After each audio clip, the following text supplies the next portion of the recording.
Alright guys, so remember when we talked about this particular figure has a lot of details and has a lot of things that I think McFarlane, I guess he wanted to color in, but he just didn't have the time or whatever. On this video, what we're going to do is cover some of that. We're going to cover some of the things that you can do to make this, figure look like a work of art, right? I mean, because to me, it just stands out as easy way to make this thing look amazing. All the details that he's got, put into here are just going to explode, I think, once we're done with it. We're going to color in these dials. We're going to wash all this metal. And we're gonna, weather in this leather as well. Maybe do something with his gloves. Maybe do something with his feathers. I think these are feathers right here. We'll do something with that, and definitely do some highlights with his body right here. See what we can do with that as well. Maybe darken it or something. I don't know. But anyways, the way we're gonna do this is, and I know there was some people, again, I can't see the camera very well. I've never done this before. We'll see how this turns out. But hopefully it turns out pretty well. I've set it to where you could see it here. But what we're going to do is maybe we're going to do some time lapse, and we'll see how that works out. And in between, I'll interleave some of the moments where we can pause and take a look at it. We're going to start out with his backpack, just to start out smaller, and then we'll go from there. And then I'll kind of put somewhere in the video, or I'll stop in between and show you where I what kind of different paints and stuff I use to make that work. So anyways, hope you enjoy it. Here we go. Let's give it a go.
All right, so I thought I'd take a minute just to kind of stop and show you what the rough draft, of where we're going with this. You saw a little bit of time I spent painting on it. And let me see if I can get some light on here. So this is what it looks like so far. I don't know if you guys can see that. We've done some painting here, the dials. We've done a wash over them. I haven't really done a lot in the back because there's not a lot to do back here other than put some shading there, some highlights maybe later on up here. Most of what's happening is going on in the front. Now, it doesn't mean that there's not going to be splashes of color back there, but because, he's got some color up here in the front, and we're going to get some highlights on that later. The color is going to come in with this. So here's what you've got on the back, right? I've decided to give it a little bit more of a nuanced color in the back. I gave this like a little copper, Bronze Age type copper. This, I had a color called 10 bits, and this is, I guess this is what it would be if, if you look, I don't know what color McFarlane made this. It looks like steel, but it's like a greenish tint to it. I think what he was trying to do is trying to give us a feeling of a not so refined type of color, right? Not so refined type of steel, because I guess he's working with whatever he's got, and he doesn't, you know, I don't know what the story is, but you know, it just feels to me like it's a very steampunkish type, just working with what you got type of situation. So anyways, that's what we've gotten so far. We're going to do some more. So here's the back. Sorry, that was the back of the thing, but we're going to do some more coloring in here. We're going to take these dials and maybe highlight those a bit as well.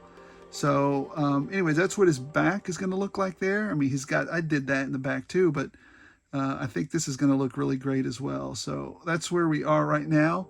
I'm going to highlight it later as well. Here, let me see. You can see that.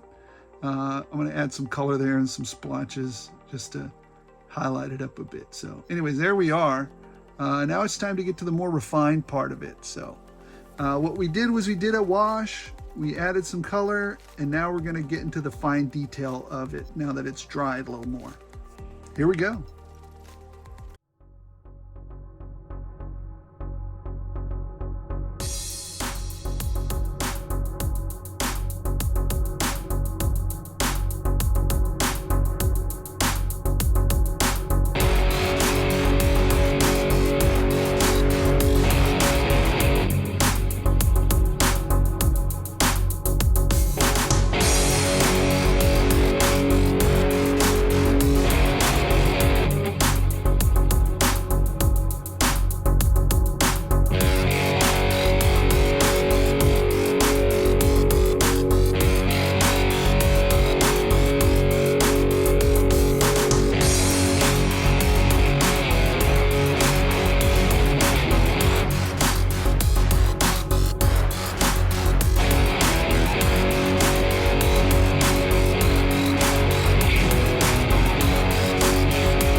All right, now that we've finished most of the, little details that I wanted to add to them, I think what I'm going to do to finish it up is give them a highlight, brush some highlights on them, some silver highlights, and also maybe hit them up with a wash or two in between here.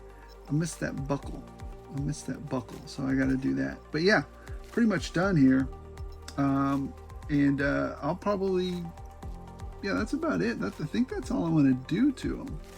And then I'll put them up on a stand, and then we'll talk about them. Talk about what I did and what I was aiming for, and you guys can tell me if I hit it or not.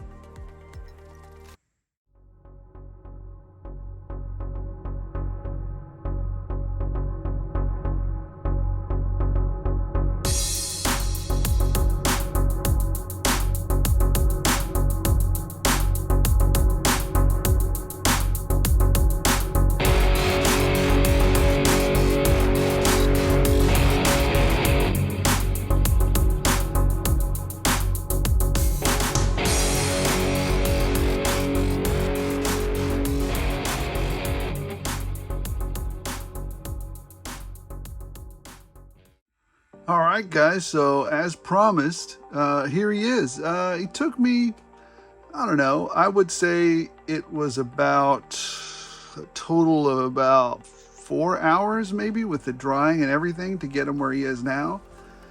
4 or 5 hours, just because we had to include some drying time and so on and so forth. But as you can see, we've done some updates here with the dry brushing. We've definitely got the wash into some of those parts of the helmet and stuff that have dents and everything, and then we did some highlights all over the body as well. Got some washes in there, washes in there, washes in there, washes in the feet as well. some highlighting on the gloves, some dials all up and down. I got some updates on the weapons there, and some dials on the back there, some highlights on the backpack. Just to me, I think it was well worth the effort. I think to me, he looks much better than he originally did. But again, you know, beauty's in the eye of the beholder. So you guys let me know what you think. And here, I'm going to stop this little spinny thing because, you know, I've already talked. I'm just going to use it so you could turn around and around while I talk. But anyways, let's take a closer close-up of him so that we could see what I've done to him. All right, so here's what we've done, guys. A couple of things, kind of walk you through it. I added excuse all the paint on my fingers and stuff. That's what you get for, you know, as an artist, you get paint all over you. So yeah, we got some washes in there. We got some washes in his knee pads. We updated the dials, added some cool updates to his dials, added some reflective notes there to his lights there on the bottom. I also updated, I wanted this to look like there was some other material inside of there, right? Not just blue. You know, you hardly, you know, if he's got some serum or some kind of crazy chemicals going on in there, I want it to, you know, look like it's, you know, mixing in there. So yeah, I gave him a new dial, gave him some buttons up here and stuff, highlighted these dials over here, added some more color to his weapon, some, you know, again, following that same pattern of mixing chemicals here, some more patterns there, another dial that we updated. On the back, also did a little bit of highlights and washes on his hands, some washes there, some washes across the top of his head so that the dry brushing and then the wash can get into the helmet, into the recesses. I guess I could have put some more in there, but anyways. And then of course we did a couple of dials over here, added some copper, you know, medieval copper type looking stuff, you know, some very crude ironwork there that he just put together. So anyways, that's it. That's what it ended up looking like. Let me see if I can put you know, I'll see if I can put the original picture of what it was that you get from McFarlane there, and then a picture of him here. So, or maybe I'll just do a side-to-side comparison. Anyways, guys, thanks for watching. I was going to do a review, but instead I decided to concentrate on this because, hey, this brought me more joy. So, as always, guys, like, subscribe, and as long as you guys keep watching, I'll keep rolling them out.